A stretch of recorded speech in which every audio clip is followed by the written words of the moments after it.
Welcome to Famished for More. I am your host, Misha, and today we are on episode 10, discussing how I shift out of my dark thoughts and feelings of inadequacy.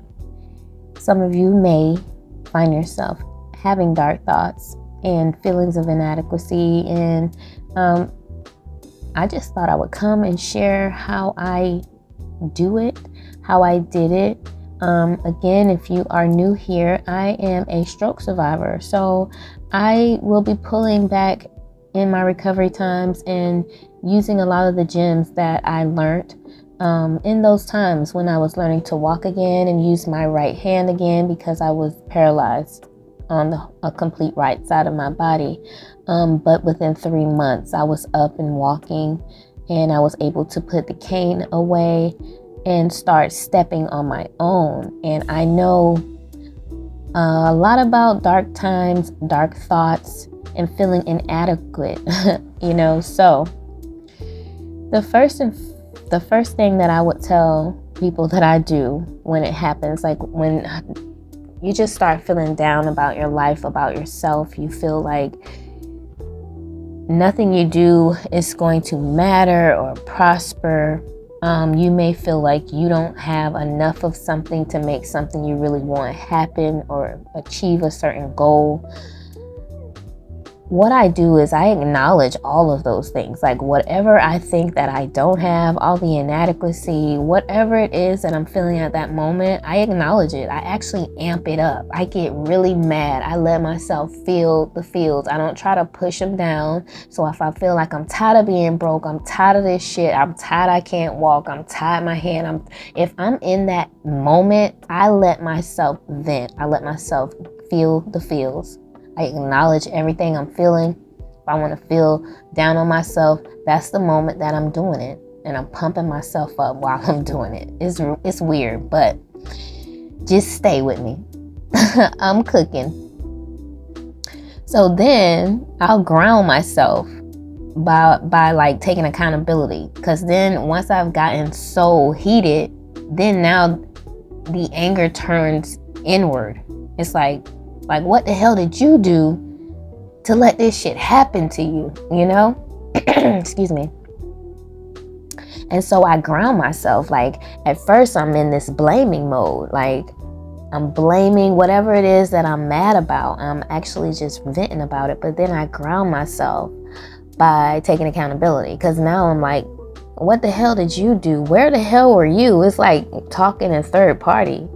Why did you allow this shit to happen? Where were you in your mind? What is going on with you? And so that grounds me, because it's like you go from in this ego kind of place of blaming the situation, the people, and then you have to instantly ground yourself, because it's like, hold on.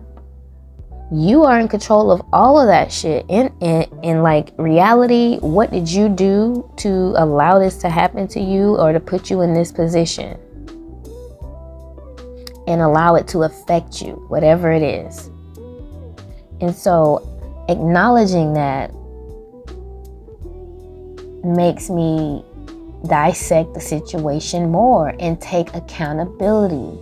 And I give accountability too, but it's being more realistic instead of being so in the emotions of things. Because when we're in emotions and not being logic, we tend to point the finger outward and never turn that bitch around and turn it back to ourselves. So with this process that I do, it helps me, be logical. Because at first, whatever feeling I'm feeling, that's all emotion. It's all emotion. And it's mental too, because your emotions can affect your mental. So if you let your emotions stay down, you will start having negative downward thoughts that it's like they marry each other, right? So your feelings and your thoughts they're connected very strongly. So if I'm feeling down, eventually I'm gonna start having those type of thoughts that are going to continue to affirm how I'm feeling. And so it's the same if you want to feel good. And so I redirect myself by start acknowledging my strengths And I start amping myself up as well in that same way that I was amping myself up, acknowledging the emotional stuff. Now I'm logically acknowledging my strengths because I've already grounded and pointed the finger back at myself. So it's true with people. I don't know, I can't say about everybody, but with me, if you're acknowledging something bad that I've done, guarantee that I've already caught it and beating myself up about it already 10 times worse before you can even get to me. So if it's a mistake that I've made and I can't fix that mistake and you happen to come up on that and catch it, I've already beat myself up 10 times before you even put eyes on it, right? Because I have a Virgo moon.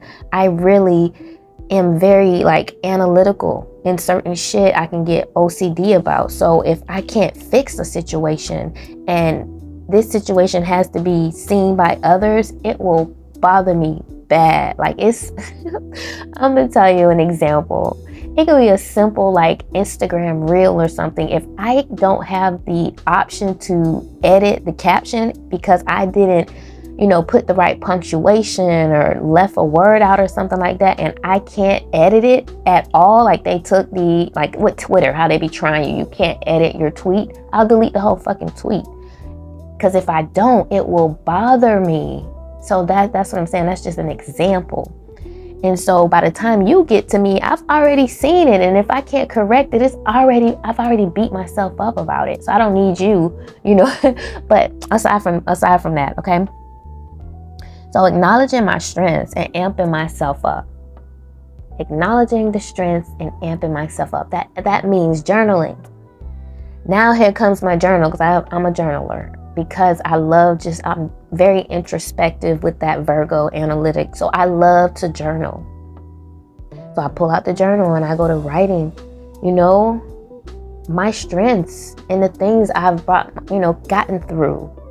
And just pouring love into myself.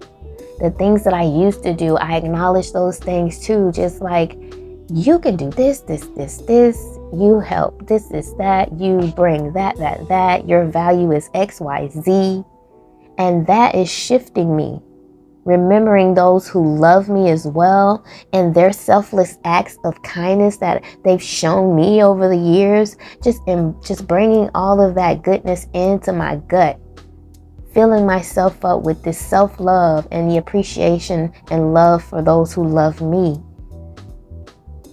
And so, while I'm remembering those who have poured into me, especially in my time of darkness and being down and out, those people, I love to point them out in my, when I'm down and out and I'm starting to bring it and turn it around, I always think about them because it brings me instant gratification, not gratification, but gratitude. Well, yeah, it's gratitude and gratification. It gives me both, but it gives me gratitude. It takes me instantly there. And love and gratitude are the highest vibrations, right? So whatever takes you to that love frequency and that gratitude frequency and vibration, I would tell you to constantly go there. Especially when you're feeling down, especially when you're in a dark place, especially when you feel inadequate about something. But while I'm remembering these people who love me when I couldn't even love myself, who were selfless when I had nothing to give, they just gave to me without asking for anything in return. Those are people that are my people. When I didn't even have the strength to muster up to ask because I am prideful, these are people that I didn't have to ask. They were showing up. Those are my people. It makes me want to cry when I think about the generous hearts of just a few people that never left my side when I went through this situation. Looking at them, thinking about them, and vowing to be one of those people to someone else because I remember how that felt to me. Right? And so feeling the love by pointing out all the things that the Lord has given me without me having to ask, my health, my stability, my family, this wisdom, this strength, this spiritual protection, Acknowledging all of that, it shifts you.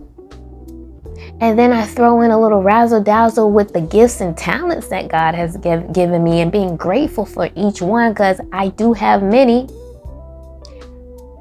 Actually naming them and being grateful to the Lord for giving them to me, because a gift and a talent is something you can do without instruction. You can do with your eyes closed. And I have a lot of those things. And that is no doing of my own. That is a blessing from the Most High. And when I start giving that gratitude, giving that thanks out into the universe, it shifts my frequency.